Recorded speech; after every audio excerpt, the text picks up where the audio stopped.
Por favor, discúlpenos por algunos problemas de audio que constatará al escuchar este programa. Estamos instalándonos en un nuevo estudio de grabación que todavía no ha sido insonorizado. Vista la importancia de este mensaje, hemos decidido lanzarlo de todos modos. Apreciamos su comprensión. En el principio Dios, el amor de nuestras almas, la fuente de bondad, justicia y verdad, un reino perfecto de amor y de luz. Hasta que estalló la guerra en el cielo, un ángel caído quebrantó la ley perfecta de Dios. Lucifer codiciaba el trono y la autoridad de Dios. Engañó a una tercera parte de los ángeles a rebelarse contra el Altísimo. Desde entonces, la tierra es campo de batalla, donde las fuerzas de la luz y las tinieblas, del bien y del mal, de la verdad y la mentira, batallan en un conflicto mortal. ¿Es usted espectador o ya tomó su lado? ¿Está caminando en victoria conforme a la voluntad de Dios? Marla Ilona le guía a descubrir la verdad de la palabra de Dios para que usted pueda escoger el bien, obtener vida más abundante y alcanzar la vida eterna. Bienvenido a Hablando Claro, verdad presente para esta generación. Bendición, hermanos. Bienvenidos a Hablando Claro, verdad presente para esta generación. Soy Marla Ilona de City Bible Group.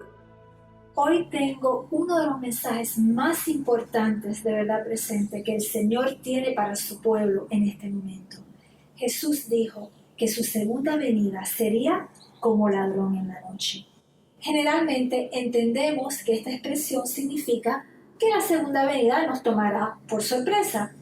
El ladrón, por supuesto, no anuncia su venida. Hermanos, hoy quiero proponerles que estas palabras de Jesús tienen otro significado.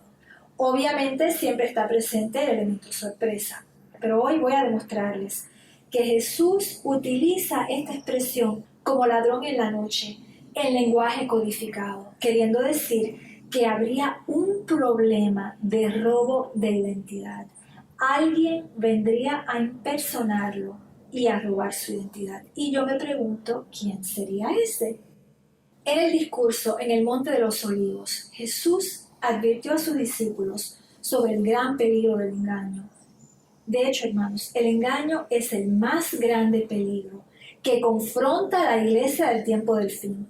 Jesús sabía que Satanás vendría en impostor, robando su identidad, para engañar no solo al mundo, sino sobre todo a sus seguidores, a su círculo íntimo.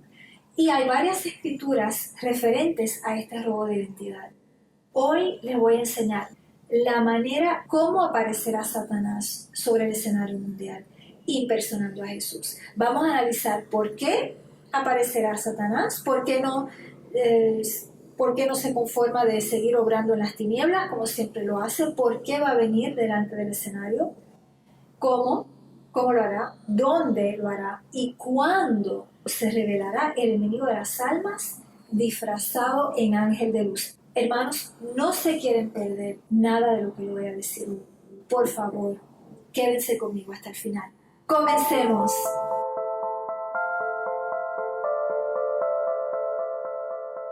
Luz especial para la última generación. El Señor, en su gran amor y misericordia para con esta generación, no nos ha dejado sin luz para la última recta del plan de salvación. Al contrario, Él ha escondido en su palabra gemas, piedras preciosas, perlas de verdad y grandes tesoros, especialmente, hermanos, para nuestra generación. La profecía bíblica sigue el principio que se llama principio del reconocimiento contemporáneo del cumplimiento profético. Simplemente esto quiere decir que la comprensión completa de una profecía se da solo cuando se acerca el momento de su cumplimiento. Y a veces tiene que cumplirse la profecía para que podamos comprender. Esto lo vimos claramente con el movimiento milerita y la profecía de los 1300 días. Quiere decir que la aparición de Satanás está a la vuelta de la esquina. Satanás sabe que tiene ya el mundo en su bolsillo. Su aparición sobre el escenario mundial tiene como objetivo engañar al pueblo de Dios, engañar a los hijos de Dios y, si fuera posible, aún a los escogidos. El peligro es muy real. Satanás tiene gran poder de engañar. gran poder de seducir y gran poder de hipnotizar. Y a menos, hermanos, que seamos obedientes a las advertencias de nuestro Señor sobre esta descarada personificación de Jesús, seremos engañados. Y por consecuencia, hermanos, si somos engañados, nos vamos a perder. Así que, por favor, yo les pido de nuevo que se queden conmigo hasta el final, cuando vamos a entender plenamente este tema tan importante que el Señor tiene para nosotros, para prevenirnos, hermanos, para ponernos en guardia, para ponernos en alerta, para que no caigamos en tentación, que no caigamos en el engaño. Escucha lo que dice la hermana White en El conflicto de los siglos acerca de esto. Solamente aquellos que han sido diligentes estudiosos de las Sagradas Escrituras y que han recibido el amor de la verdad serán protegidos del engaño poderoso que cautiva al mundo. Por el testimonio bíblico, ellos detectarán al gran engañador en su disfraz. Hermanos, es lo que vamos a hacer hoy. Vamos a ir al testimonio bíblico para entender cada detalle de la aparición de Satanás, puesto que todo escrito está, y vamos a entender también, hermanos, para contrastar cada detalle también de cómo vendrá Jesús, de la auténtica segunda venida. Y ustedes van a ver que al tener todo este panorama, todo quedará claro. Otro principio bíblico muy importante que nos va a ayudar en nuestro estudio hoy se llama el principio de simetría y paralelismo. Ya lo habíamos estudiado cuando estudiamos el incendio de la Catedral Notre Dame. La Biblia, hermanos, fue escrita con inteligencia divina y la sabiduría divina está codificada en la propia estructura de la Biblia. A través del principio de simetría y paralelismo podemos acceder a ese nivel de significado más profundo que está presentado en códigos y a veces en símbolos. Para aquellos que no conocen este principio bíblico de simetría y paralelismo, déjenme darles algunos ejemplos rápidos. Al principio Dios creó el cielo y la tierra. Al final Dios creará un nuevo cielo y una nueva tierra. Al principio, Dios le dio a la primera generación una prueba de obediencia. Del árbol del conocimiento del bien y del mal no comerás. Al final del tiempo, Dios le dará a la última generación, es decir, a nosotros, una prueba de obediencia. No adorarán a la bestia, ni tomarán su marca, la cual es la imposición de la falsa adoración del domingo. Tercer ejemplo de simetría y paralelismo en la Biblia. Al principio, Adán y Eva fueron engañados y cayeron en tentación por Satanás disfrazado como serpiente. Al final, la mayor parte de la iglesia serán engañados y caerán en tentación por Satanás disfrazado de Jesús. En Mateo 24, del 3 al 5, las palabras de Jesús hablándole a sus discípulos. Y estando él sentado en el monte de los olivos, los discípulos se le acercaron aparte diciendo: Dinos, ¿cuándo serán estas cosas? ¿Y qué señal habrá de tu venida y del fin del siglo? Respondiendo Jesús les dijo: Mirad, que nadie os engañe, porque vendrán muchos en mi nombre diciendo: Yo soy el Cristo, y a muchos engañarán. Hermanos, noten esto, Jesús no le hablaba a la multitud, sino a sus propios seguidores más cercanos, su círculo íntimo. Quiere decir que ellos, hermanos, estaban en riesgo de ser engañados. A Satanás no se le permitirá replicar la manera exacta como vendrá Jesús, pero se asemejará tanto, esa falsificación de la segunda venida será tan semejante a la segunda venida auténtica que engañará a la mayoría de los cristianos y va sin decirlo que engañará a todo el mundo.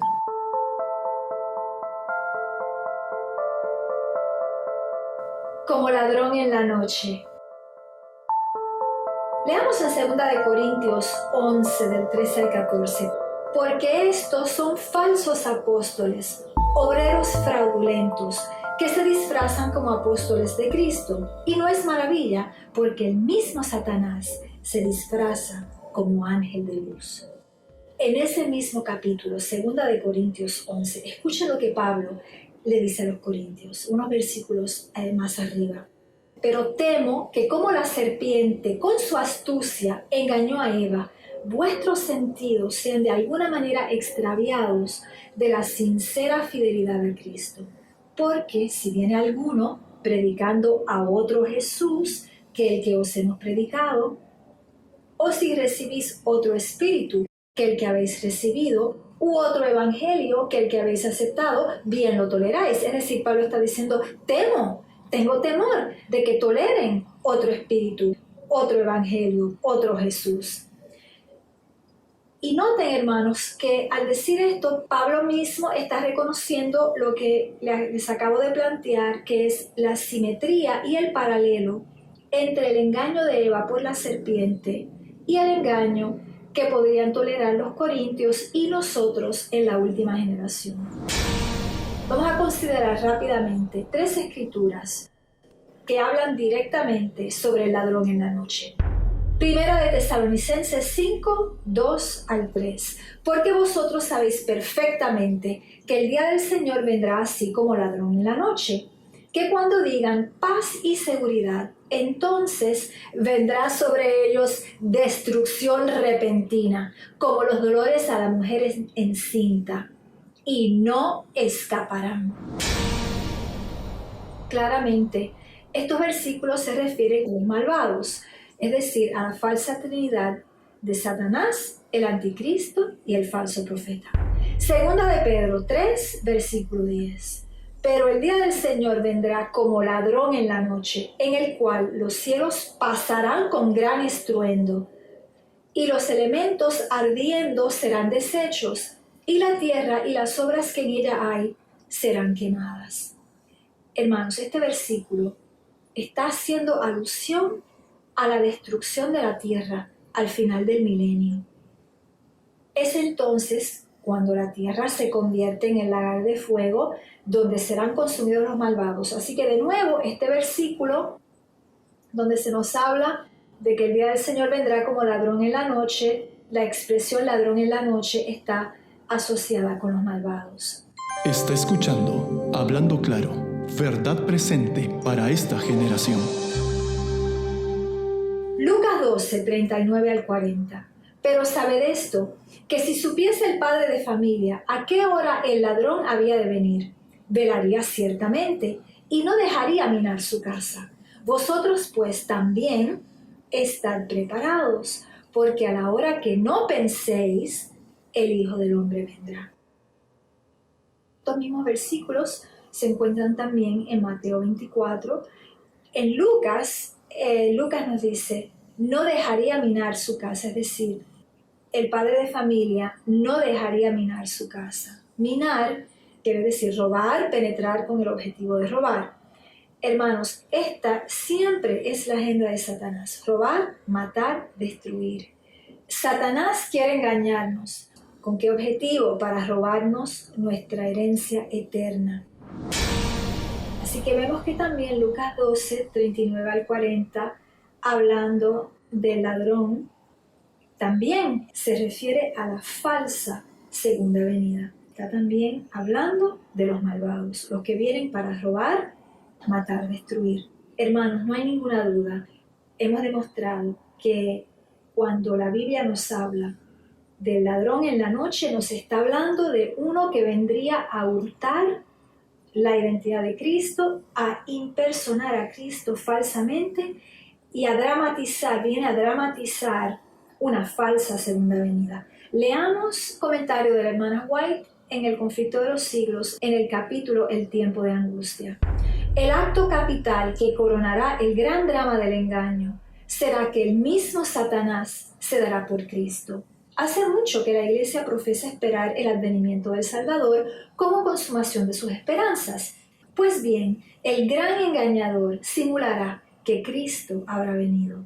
En varias partes de la tierra, Satanás se manifestará a los hombres como ser majestuoso, de un brillo deslumbrador, parecido a la descripción que del Hijo de Dios da San Juan en el Apocalipsis. La gloria que le rodea, es decir, la gloria que rodea a Satanás, superará cuanto hayan visto los ojos de los mortales y cuanto más, hermanos, en nuestra generación. Vemos entonces que las consecuencias de no velar y de ser tomados desprevenidos por el ladrón que viene a impersonar a Jesús serán fatales. Es el engaño más poderoso y casi irresistible. Jesús dijo, mirad que nadie os engañe. Hermanos, eso era tan cierto para los discípulos como para nosotros. Si caemos en el engaño, lo perderemos todo.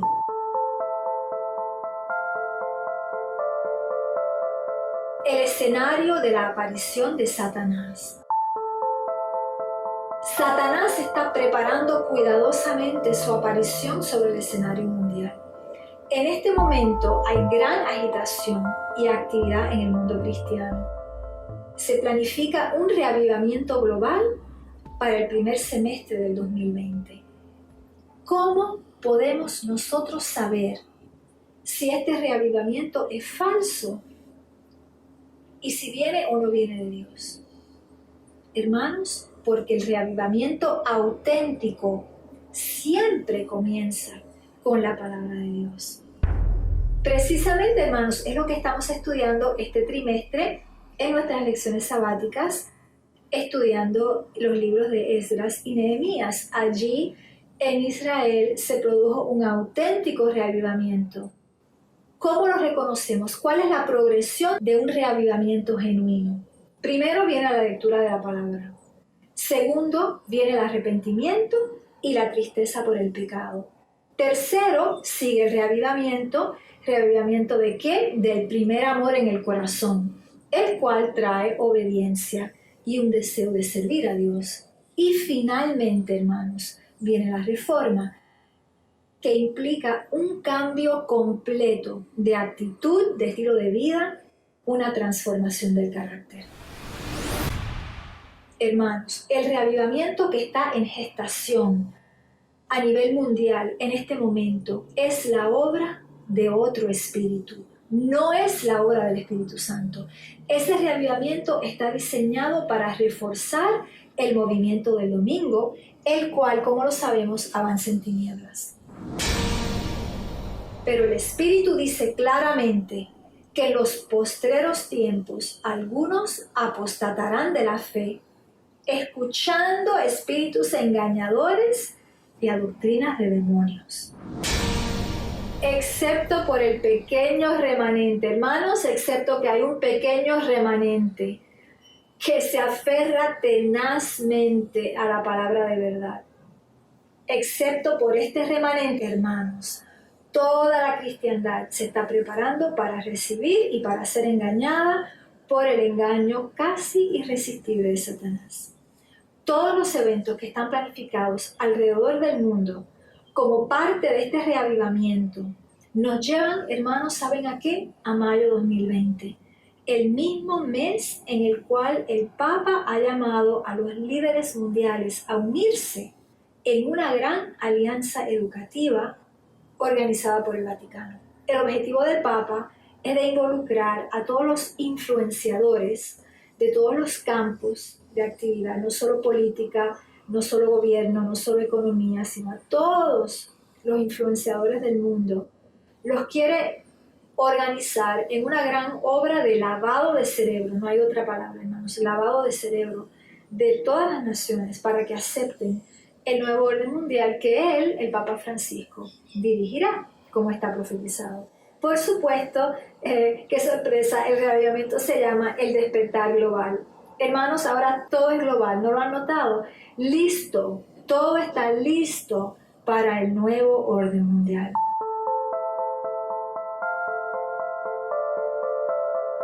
¿Por qué hará Satanás su aparición? Hermanos, 5 objetivos. Satanás busca 5 objetivos al aparecerse en el desenlace del gran conflicto, porque acuérdense, normalmente Satanás trabaja en las tinieblas. Quiere decir que alguna motivación tiene que tener para aparecer él mismo sobre el escenario. Número 1. Satanás quiere adoración. Esta es la primera y principal razón de la aparición de Satanás. Hermanos, es así de simple. Por eso fue que cuando Satanás tentó a Jesús en el desierto, le mostró todos los reinos de la tierra del mundo y le dijo, todo esto te daré si me adoras. Número 2. Satanás necesita cerrar el caso de la ley dominical. Él sabe que le queda muy poco tiempo antes de que Jesús salga del lugar santísimo para regresar a la tierra. El diablo necesita asegurarse que la ley dominical nacional en los Estados Unidos rápidamente dé lugar al decreto de ley dominical universal en todos los países. Vamos a leer otra cita de la hermana White en Conflicto de los Siglos, página 682. Su voz, hablando de Satanás, su voz es suave y acompasada, aunque llena de melodía. En tono amable y compasivo, enuncia algunas de las verdades celestiales y llenas de gracia que pronunciaba el Salvador. Cura las dolencias del pueblo y luego, en su fementido carácter de Cristo, asegura haber mudado el día de reposo del sábado al domingo y manda a todos que santifiquen el día bendecido por él. Todos, hermanos, quiere decir todas las naciones, que santifiquen el día bendecido por él. Declara que aquellos, es decir, el remanente, que persisten en santificar el séptimo día, blasfeman su nombre, porque se niegan a oír a sus ángeles, que le fueron enviados con la luz de la verdad, supuesta verdad. Es el engaño más poderoso y resulta casi irresistible. Número 3. Por la influencia de esta criatura deslumbrante y majestuosa, las naciones serán engañadas. ¿A hacer qué, hermanos? Serán engañadas a entregarle el cetro del poder al Papa y a coronarlo líder único mundial. Este punto lo vamos a estudiar más en detalle. Número 4. Satanás, esto me da escalofríos, hermanos, de verdad que sí.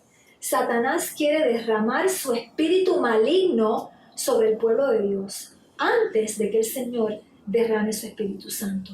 Al recibir otro espíritu, el pueblo de Dios perderá su oportunidad de recibir la lluvia tardía. Esto es muy serio, hermanos. Al recibir otro espíritu, aquellos que reciban otro espíritu, se les hará muy difícil recibir el amor de la verdad, que es el Espíritu Santo. El Espíritu Santo es el Espíritu de la verdad. ¿Y por qué, hermanos, se les va a hacer tan difícil? Porque estarán casi totalmente bajo el control de estos falsos espíritus. Tengamos mucho cuidado, hermanos. Esto nos puede descalificar de la carrera. Número 5. Satanás reunirá a las naciones para la batalla de Armagedón, una batalla contra el pueblo de Dios. Vamos a leer en Apocalipsis 16.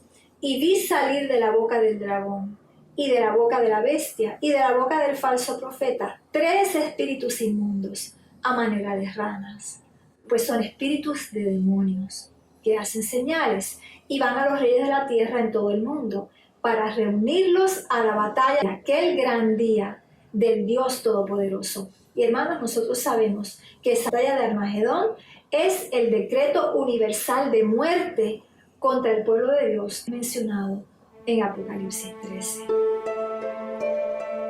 Pero hermanos, el pueblo de Dios no se extraviará, porque las enseñanzas de este falso Cristo no están de acuerdo con las Escrituras.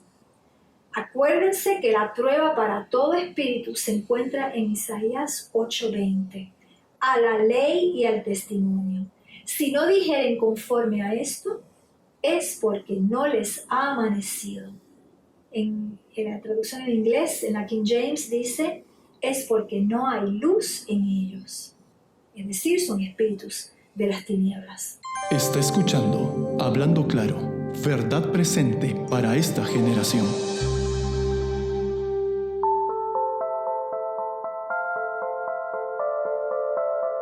¿Cómo aparecerá Jesús a su segunda venida? Hermanos, para poder diferenciar una falsificación de lo genuino, tenemos que conocer lo genuino muy bien. Por ejemplo, si queremos diferenciar falsos billetes de $100 de los billetes auténticos, realmente hay que conocer muy bien el auténtico, es el modelo, para entonces poder identificar el falso, porque hay muchas maneras de falsificar. Escuchen lo que dice el Espíritu de Profecía. De nuevo, leemos en el Conflicto de los Siglos 683. No se le permitirá a Satanás contrahacer la manera en que vendrá Jesús. El Salvador previno a su pueblo contra este engaño y predijo claramente cómo será su segundo advenimiento. Por eso, hermanos, para poder distinguir la falsa segunda venida de la verdadera segunda venida, vamos a revisar ahora algunas escrituras que nos describen la verdadera segunda venida de Cristo. Apocalipsis 1:7. He aquí que viene con las nubes, y todo ojo le verá, y los que le traspasaron, y todos los linajes de la tierra harán lamentación por él. Sí, amén. Apocalipsis 14:14. Miré, y he aquí una nube blanca, y sobre la nube uno sentado, semejante al Hijo del Hombre, que tenía en la cabeza una corona de oro y en la mano una hoz aguda. Apocalipsis 19. Hermanos, este pasaje es un poquito largo, pero es importante, lo vamos a leer. Apocalipsis 19, del 11 al 16. Entonces vi el cielo abierto, y he aquí un caballo blanco, y el que lo montaba se llamaba Fiel y Verdadero, y con justicia juzga y pelea. Sus ojos eran como llama de fuego, y había en su cabeza muchas diademas, y tenía un nombre escrito que ninguno conocía sino él mismo. Estaba vestido de una ropa teñida en sangre, y su nombre es el Verbo de Dios. Y los ejércitos celestiales, vestidos de lino finísimo, blanco y limpio, le seguían en caballos blancos. De su boca sale una espada aguda, para herir con ella las naciones, y él las regirá con vara de hierro. Y él pisa el lagar del vino del furor y de la ira del Dios Todopoderoso. Y en su vestidura y en su muslo tiene escrito este nombre: Rey de Reyes y Señor de Señores. Mateo 24:27. Porque como el relámpago que sale del oriente y se muestra hasta el occidente, así será también la venida del Hijo del Hombre. Y para concluir, Primera de Tesalonicenses 4:16. Porque el Señor mismo, con voz de mando, con voz de arcángel y con trompeta de Dios, descenderá del cielo, y los muertos en Cristo resucitarán primero.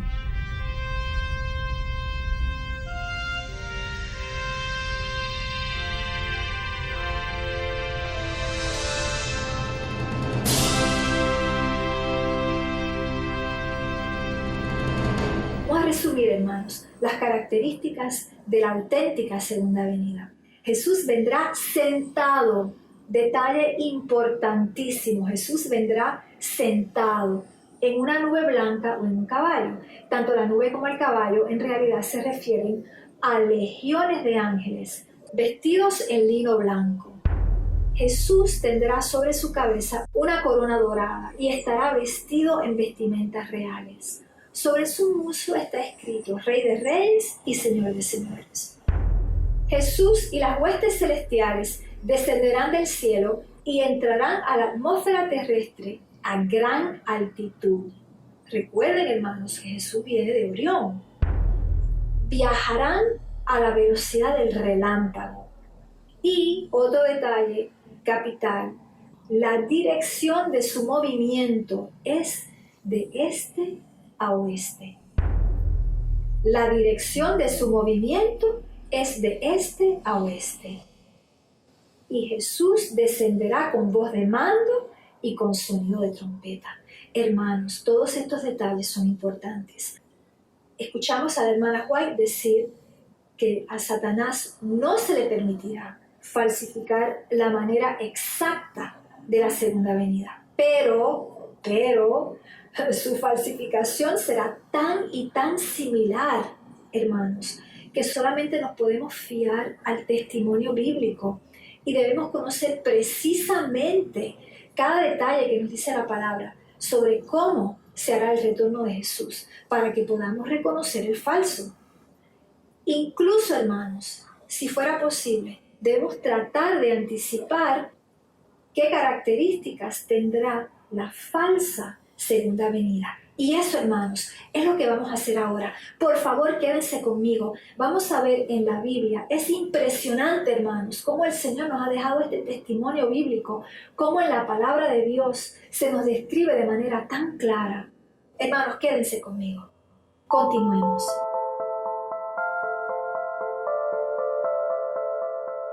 ¿Cómo aparecerá Satanás? En el libro de Daniel, capítulo 8, el Señor le dio a Daniel una visión muy importante que él no comprendió. La visión era de un carnero. El carnero, acuérdense, es el macho de la oveja. Y este carnero tenía 2 cuernos. El carnero estaba siendo atacado por un macho cabrío cuando empieza la visión de Daniel. Y vemos en el transcurso de la visión, Daniel ve que de la cabeza del macho cabrío salieron 4 cuernos y que de uno de estos cuernos salió el cuerno pequeño de Daniel 7. Y entonces, porque el profeta no había entendido la visión, el Señor le envió al ángel Gabriel a revelarle a Daniel el significado de la visión. Pero la visión tiene 2 niveles de interpretación. El primer nivel de interpretación le fue dado a Daniel por el ángel Gabriel. Está registrado en lenguaje claro en Daniel 8 y 9 y no lo vamos a estudiar ahora porque no es el propósito de nuestro estudio de hoy. Nosotros lo que nos interesa en este momento, hermanos, es el segundo nivel de significado. El segundo nivel de significado que está codificado en esa visión para nuestra generación. El Señor nos dio 2 claves para ayudarnos a entender el otro nivel de significado, el cual está codificado en este pasaje de la visión. Número 1, primera clave que nos da el Señor, la cantidad de veces que se usa el verbo ver en sus diferentes formas. Y acuérdense que en Apocalipsis 1:7 lo leímos hablando de la segunda venida de Jesús. Dice, cada ojo le verá. Así que este pasaje ya se nos da la primera clave, que este pasaje está conectado con una segunda venida. Número 2, segunda clave. Jesús le pide al ángel Gabriel que le haga entender al profeta Daniel la visión. Hermanos, ¿qué es lo primero que le dice Gabriel? Entiende, hijo de hombre, porque la visión es para el tiempo del fin. Daniel 8:17. Hermanos, está claro, la visión es para el tiempo del fin. Sí, el ángel le dio a Gabriel la primera interpretación que era para su momento histórico, que era para su generación, pero el Señor dejó allí codificado para la última generación la verdadera, la principal aplicación de esta profecía, hermanos, y era para nosotros. Amén, gloria a Dios.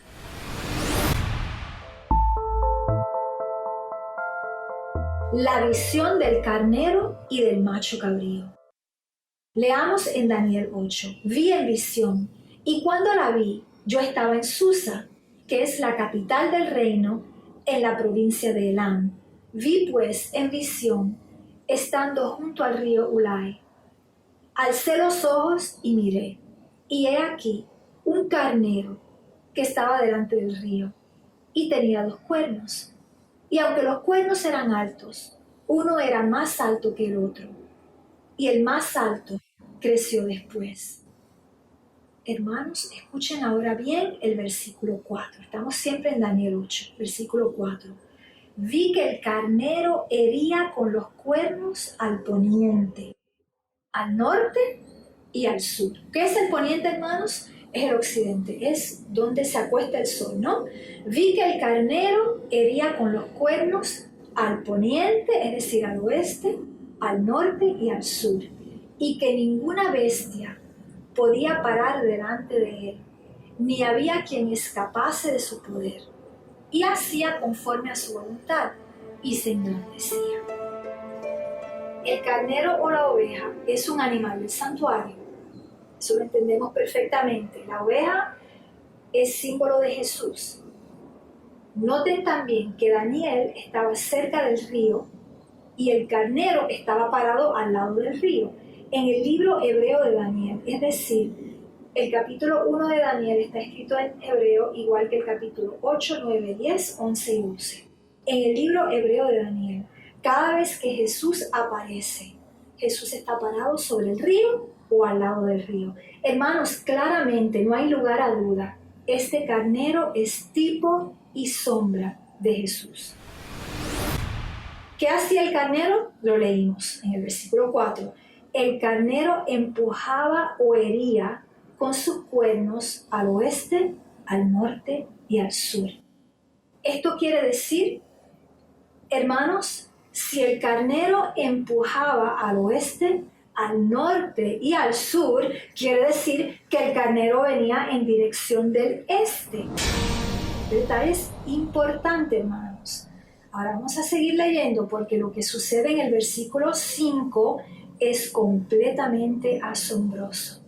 Está escuchando Hablando Claro, verdad presente para esta generación. Mientras yo consideraba esto, he aquí, un macho cabrío venía del lado del poniente sobre la faz de toda la tierra, sin tocar tierra, y aquel macho cabrío tenía un cuerno notable entre sus ojos. El macho cabrío venía del lado del poniente, sobre la faz de toda la tierra, sin tocar tierra. Y aquel macho cabrío tenía un cuerno notable entre sus ojos. Vamos a decodar esto, hermanos. Como el carnero, el macho cabrío también es un animal del santuario. El rito de la fiesta del día de la expiación en Israel incluía dos animales. Uno era el cabro del Señor, que servía para expiar el pecado y que apuntaba hacia el futuro Mesías. Pero el otro cabro, que es el que nos interesa, hermanos, era el chivo expiatorio. Ese chivo expiatorio, al final del día de la expiación, cargaba con la responsabilidad de todos los pecados de la congregación. El chivo expiatorio, hermanos, es un tipo y sombra de Satanás. Satanás no puede expiar pecados, pero sí caerán sobre su cabeza todos los pecados del pueblo de Dios, todas las épocas. Hermanos, si acaso algún escéptico entre ustedes necesitaría todavía alguna confirmación, en Daniel 8:21, el ángel Gabriel se refiere al macho cabrío como un macho peludo, es decir, cubierto de pelo. Esta palabra está en la versión original en hebreo. Tristemente, hermanos, esto falta completamente en la traducción Reina Valera. Y esta palabra que utiliza el ángel Gabriel, refiriéndose al macho cabrío, cuando le dice, lo llama un macho peludo, en hebreo esta palabra quiere decir diablo, demonio, sátiro. Es la misma palabra que se usa en otros pasajes en el Antiguo Testamento cuando se habla de la idolatría de Israel. Es decir, hermanos, que no hay ninguna duda. Pero de nuevo, si hubiera aún algún escéptico de que esta visión claramente nos está simbolizando en tipo y en sombra a Jesús y a Satanás, escuchen bien. En Mateo 25, en la parábola de las ovejas y las cabras, tenemos un segundo testigo o tercer testigo, ya tenemos muchos testigos de la tipología ovejas y cabras. Hermanos, las ovejas en Mateo 25, en esa parábola, representan a los justos, quienes están de pie a la diestra de Jesús. Están a la diestra de Jesús, es decir, en dirección este. Y los cabros, que representan a los malvados, están parados a la siniestra de Jesús, es decir, en dirección oeste. Hermanos, no hay ninguna duda, es que no cabe duda alguna de que este pasaje se refiere a Jesús y a Satanás y la falsificación de la segunda venida de Cristo. Ahora, vamos a volver a Daniel 8:5. He aquí, el macho cabrío venía del lado del poniente, es decir, occidente, es decir, oeste, sobre la faz de toda la tierra sin tocar tierra. Sabemos, hermanos, por Mateo 24:27, que Jesús vendrá del este, lo leímos antes. Jesús vendrá del este y sus pies no tocarán el suelo. Y acabamos de leer en Daniel 8:5 que los pies de Satanás tampoco tocarán el suelo. Hermanos, esto es importante. Hay muchos hermanos adventistas que piensan que van a reconocer a Jesús porque sus pies no tocarán la tierra. Hermanos, cuidado, porque se prepara este gran engaño y los pies de Satanás tampoco tocarán la tierra. Así que no es suficiente entender que los pies de Jesús no tocarán la tierra para no ser engañado. No, hay que entender mucho más que eso. Escuchen bien, Satanás volará en el cielo lentamente, no como el relámpago. Jesús se desplaza a la velocidad del relámpago, porque Jesús viene con un propósito, y es a recuperar a su pueblo y a destruir a los malvados. Satanás viene buscando, ¿qué, hermanos? Buscando adoración. Él se va a desplegar en el cielo. Satanás va a volar en el cielo. Acuérdense que es un ángel. Satanás vuela. Satanás va a volar lentamente y a baja altitud, en algo semejante a la levitación. Hermanos, si ustedes han visto esas películas chinas de artes marciales, donde se ve a los guerreros levitando, hermanos, ese tipo de movimiento es lo que tendrá Satanás. Y el objetivo de esas películas, hermanos, es para condicionar el subconsciente de las personas que las miran, para condicionarlos para que puedan estar receptivos a esa falsa segunda venida.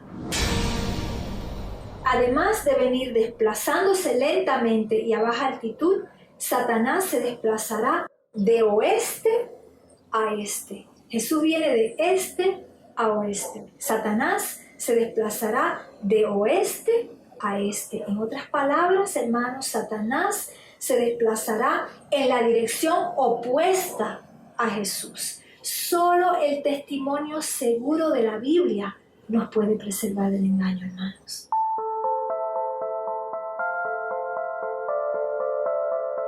¿Dónde aparecerá Satanás? Hermanos, la Biblia nos da 3 testigos firmes que Satanás aparecerá en el desierto. Vamos a considerar estos 3 pasajes rápidamente. Primer testigo, Mateo 24. Este texto es claro y sencillo.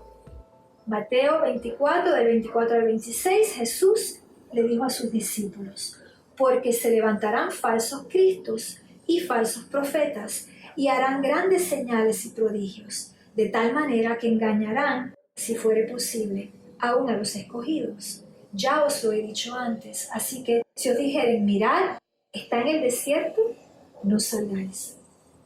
Repito, mirad, está en el desierto, no salgáis. O mirad, está en los aposentos, no lo creáis. De acuerdo a Jesús, el desierto es uno de los lugares y, a mi entender, el primer lugar donde aparecerá el falso Cristo.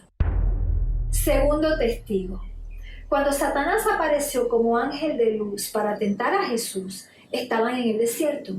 Y hermanos, por el principio bíblico del precedente establecido, el precedente nos dice que cuando Satanás reaparezca disfrazado en ángel de luz, será también en el desierto, pues es el precedente establecido. Tercer testigo. Ustedes tal vez recuerden en Números 21, el pueblo de Israel hacía la travesía del desierto. Habían pecado contra el Señor, habían murmurado contra él, habían murmurado contra Moisés y Aarón, y el Señor se airó contra el pueblo y les envió serpientes ardientes, serpientes que mordían y muchos murieron. Está escuchando Hablando Claro, verdad presente para esta generación. Vamos a leer ahora en Números 21, del 8 al 9. Vamos a ver cómo termina esta historia. Y Jehová dijo a Moisés: hazte una serpiente ardiente y ponla sobre una asta, y cualquiera que fuere mordido y mirare a ella, vivirá. Y Moisés hizo una serpiente de bronce y la puso sobre una asta. Y cuando alguna serpiente mordía a alguno, miraba a la serpiente de bronce y vivía. El asta sobre la cual se ponía la serpiente, hermanos, traten de visualizarlo, llevaba también una asta horizontal. Obviamente, el asta vertical y una asta horizontal para poder sujetar a la serpiente, ¿no? Por lo tanto, hermanos, visualmente la imagen que se ve es de una serpiente sobre una cruz. ¿Qué simboliza esto, hermanos? Esta es una imagen de Satanás usurpando la identidad de Jesús, puesto que la identidad de Jesús es la cruz. No es la única identidad de Jesús, pero una gran parte de la identidad de Jesús es la cruz. La Biblia presenta al desierto como un lugar de peligros, un lugar de tentaciones, y esto va está perfectamente en armonía con el gran peligro que representa la aparición de Satanás. Aquellos que miren a Satanás van a quedar hipnotizados, hermanos, y terminarán adorándolo. Ahora, pregunta, ¿tenemos alguna idea de cuál desierto o dónde se encuentra este desierto? Hermanos, yo pienso que será en los Estados Unidos. Les voy a dar 2 razones. Primera razón, en la visión del carnero y del macho cabrío, el profeta Daniel enfatiza el hecho de que el carnero tenía 2 cuernos. Pienso, hermanos, que es una alusión al cordero de 2 cuernos, la bestia que sale de la tierra en Apocalipsis 13 y que representa a los Estados Unidos. Segunda razón por la cual pienso que este desierto se encuentra en los Estados Unidos. Los Estados Unidos es un imperio en colapso y caerá pronto. ¿Por qué? Por la gran división interna que hay. El Señor Jesús nos dijo en Mateo 12:25, todo reino dividido contra sí mismo es asolado, y toda ciudad o casa dividida contra sí misma no permanecerá. Observen el uso de la palabra asolado. Vamos a ver, hermanos, que la abominación desoladora de Daniel 12 se refiere a Satanás mismo y tiene una relación con la caída del imperio americano.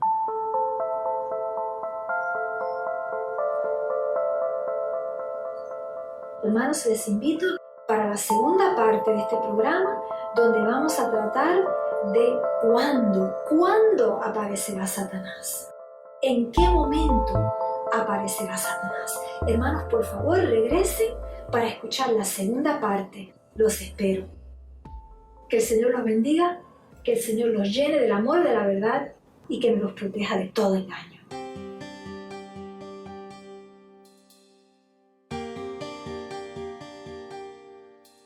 Si confesares con tu boca que Jesús es el Señor y creyeres en tu corazón que Dios le levantó de los muertos, serás salvo. Porque con el corazón se cree para justicia, pero con la boca se confiesa para salvación. Enjugará Dios toda lágrima de los ojos de ellos, y ya no habrá muerte, ni habrá más llanto, ni clamor, ni dolor, porque las primeras cosas pasaron. Gracias por haber escuchado Hablando Claro, verdad presente para esta generación. Si has sido bendecido por este programa, por favor, compártalo con otros. Visítenos en la web a citybiblegroup.com. Envíenos sus preguntas y comentarios a info@citybiblegroup.com. Hola, soy Marla Ilona. Gracias por estudiar conmigo la palabra de Dios. Por favor, cliquea sobre subscribe y la campanita. Selecciona All para ser notificado cada vez que publicamos un podcast o una video. Jesús viene pronto. ¿Estás listo?